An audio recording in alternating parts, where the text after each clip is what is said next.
Agkat ni kalmot oh. Hilak na po na Ito. Dito sa pataas oh. So tol, mapagpalang araw po sa inyo lahat dyan. Ito po, nakauwi po kami ni Julio kahapon. Pababa po kami. Nandito na po kami sa bahay ng lolo ni Dimple po. Dumating ako dito ay nabigla po ako kasi naabutan ko po kasi si Cyrus po ay nakalmot po pala ng pusa yung dito yung dibdib niya. May kalmot na pusa at namumblima po kami kasi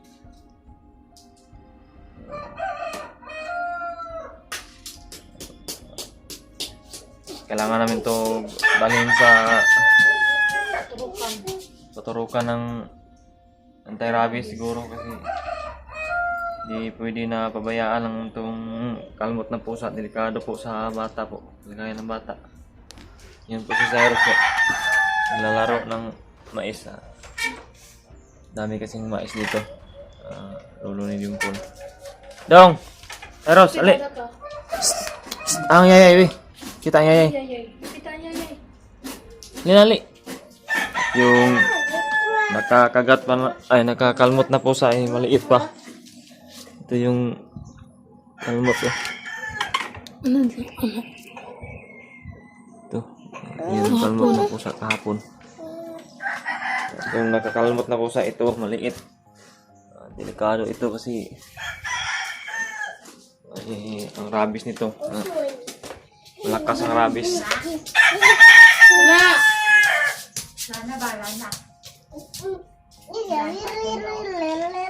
Paturukan namin to. Hindi ka namin sa sinter. sinter siguro. Nagdugo mang gapon, grabe yung dugo gapon. Ay, alam ka na sinter dito, Dimple? Hindi na sa bagong. Turukan namin to kasi delikado talaga. Problema pa kami kasi wala kaming Mahal biya pa inject dyan. kano kaya pang Ano, kung ito ra isa kalibo jud na. Dapat naman jud kay kauban Partner, na may ba? partner talaga. Partner man na Para- duha or tulo, upat. tunga kayo sa kan. Kaya kung duha ra mo 600 or 800 ana. Kung ikaw ra isa na dun sa isa kalibo ka pin. Nya ikapila ta mo balik-balik. Wala na yung balik na Ika upat tulo. kapat katulo. Upat tulo. Mahal ka. Dari mana? Ito mga kabukton. Yung po si Cyrus walang kamalay-malay pero grabe yung dugo kahapon, no? Grabe dugo wala nakunakuan lagi kay. Hindi lang po namin sasabihin po kung saang lugar po ito sa lulunod po kasi para naman din po sa kaligtasan namin, kaligtasan ng pag-ina ko at sa lolo ni Dimple. Yan, nandito lang kami sa loob ng bahay. Maraming daming mga mais pala ng lolo ni Dimple dito. Yun po mga tol, nakababa po kami kahapon ng ligtas. Niligtas po pero nakalabas kami ng safety kasi daming bantay talaga sa daanan. Pero pinilit namin talaga na makalabas, makauwi para makaresba kami kay Brother Rimart po kasi si Brother Rimart ay yung bahay niya po ay pinamugaran na po daw ng mga bandido. Di namin pwede na pabayaan po si Brother Rimart kasi siya lang po mag-isa doon at bago lang po nanganganak yung asawa niya. Kailangan niya po talaga ng may tulong, ng tumulong. Yun na pagdesisyon na naman ni Julio kahapon nung nakita kami. Pagdesisyon namin na bumaba muna kami kasi marami po nagsabi na bababa daw muna kami para masito yung pamilya namin kasi kami na lang daw din po, dalawa yung naiwan doon sa bukid. Mga kasamahan namin ay nakababa na, si Brad G. Ward, sila Brad Buds. So, may nakapagsabi din na sila Brad Buds ay umakyat na ulit at parang nurumiskyo sila kina Brad William. Samahan namin sa kabila. Samahan nila Mikoy. Rescue nila doon. Yan, kami naman ni Julio siguro. Doon kami kay Brad Limart na re-risk back kami doon. Kasi hindi pwede na yung bahay niya ay umugara na ng mga bandido. Hindi pwede. At yung motor pa daw ni Brad Limart ay tinangay ang isang motor. At may ibang mga gamit din na nawawala. Kinuha din ng mga bandido. Buti lang daw talaga ay hindi si Brad Limart ay hindi dumaan sa harapan. Doon siya dumaan sa likuran ng kanyang bahay at doon nakita niya yung mga bandido doon na nakatambay sa kanyang bahay. At tinatambangan pala daw siya doon. Tinambangan siya yung inaantay para hulihin din o patayin. Yeah. Yun, napag-desisyonan talaga namin ni Julio na bumaba muna para mas malutas mo namin yung problema doon kina Brad Limart. Babalik kami sa bundok na sama-sama kami ni Brad Limart na aakyat ulit sa bundok. Hindi kami mahirapan po kasi sobrang hirap talaga na hindi sama-sama po. Yun. Unahin muna namin yung bahay ni Brad Limart na agaw. Agawin namin ulit sa mga balido kasi hindi pwede na di yun agawin sa mga balido kasi yun yung tirahan nila Brad Limart. Nanganganak pa yung asawa. Kawawa yun. Ito si Cyrus oh. Doon. Cyrus. Aliw lang. Naglalaro ng mais. Dong! Ano? Ina, hi! Dong! Hello, na. Hello. Na, dada no? Yun si Lola oh. Lola na din po mabanggos ng mais.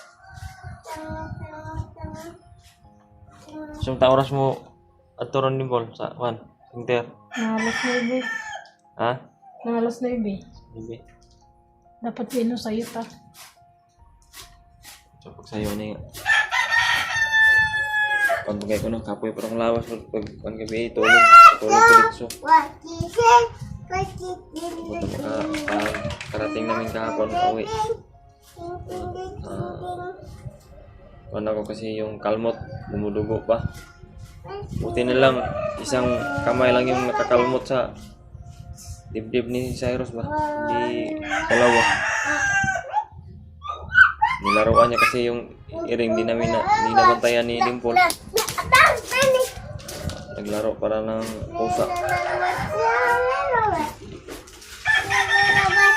Kasi tutulong-tulong yung si Dimple dito na nagpa ng mais. Naglulubo ng mais ang nilagay sa sako. Yan po. Kailangan talaga na hindi namin to pabayaan si Cyrus kasi marabis, delikado kasi bata pa si Cyrus. Pagka kung ano yung mangyari, kailangan talaga na madaliin namin to. Paturukan namin ng anti-rabies to ngayon sa center daw. Ihi daw siya daw. Hindi ba ihi ah? Pero mag-ihi.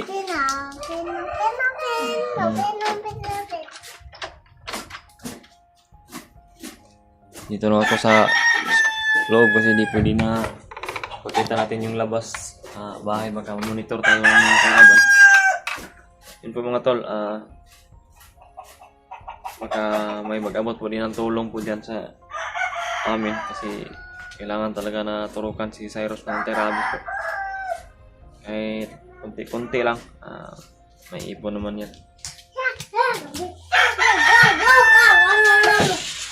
Wala talaga kaming tira kasi. Ubus sa ano? Ha? Ubus materialis, no? Ubus sa materialis, wala lang. Kasi yung binigay po kasi na pira pang materialis talaga yun sa kubo. patayo ng kubo namin. Naubos. Kulang pa nga yun ng pangbayad ng panday, pangkain. Libre mo na kaano. Atin na, tayo na yung Provide na provide ng pagkain sa panday.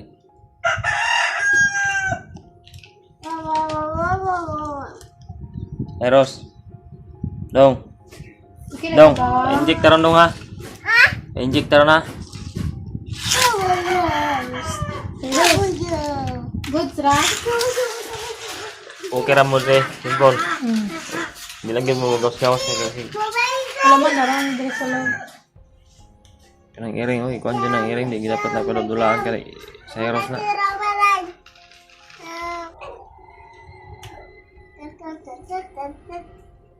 Dimpol, nagsuro yung bukid ako. Wala. Ha? Hindi, wala yung bukid. Malayo pa yung bukid.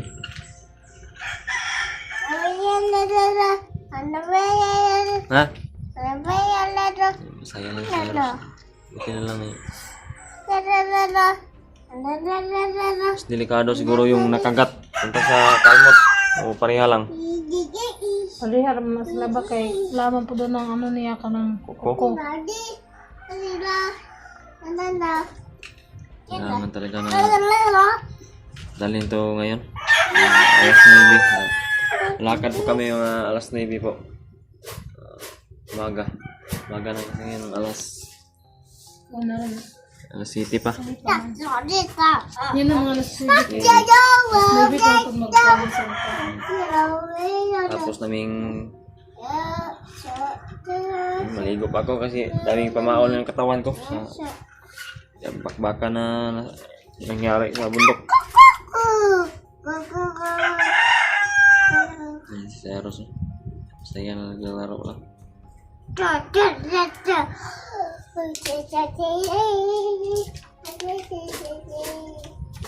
No. Angkat ni kalmot oh. Hinihilak na ako na eh. Ito. Dito sa pataas oh. Marami. Buti na lang eh, hindi malaki yung kalmot kasi maliit na yung iring. Maliit na yung sugat.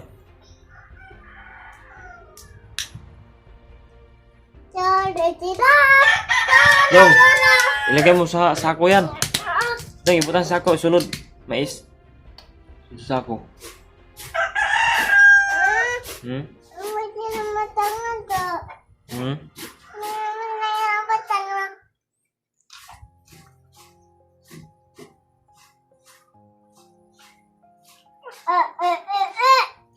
Hmm.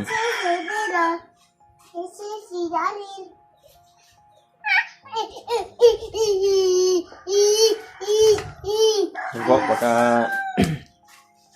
pagkatapos na namin magpaturo kay Cyrus, pa-inject ng anti-rabies,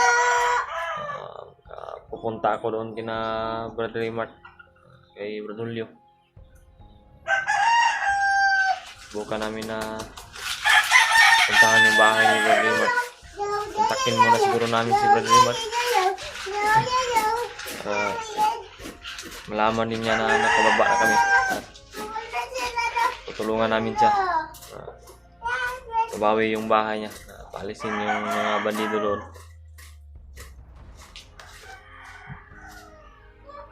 Mamaya siguro hapon o bukas na lang pagkatapos. Bukas na lang ng umaga siguro. Kasi kailangan muna na isip-check muna itong pamilya ko. Kailangan ko muna bantayan sila dito. Bukas na siguro ako pupunta doon na Brother Limart. So, pupuntahan ko una si Brother Julio.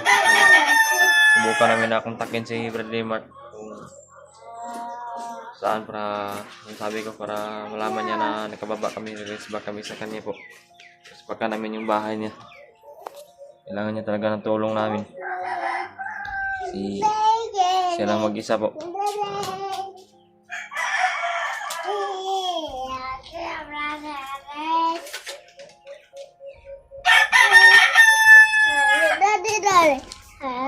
Pero siligo. Kiat naman ni si Cyrus. Miligo.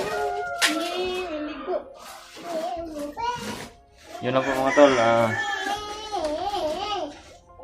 Yun po yung gawin namin ngayon ni Dimple.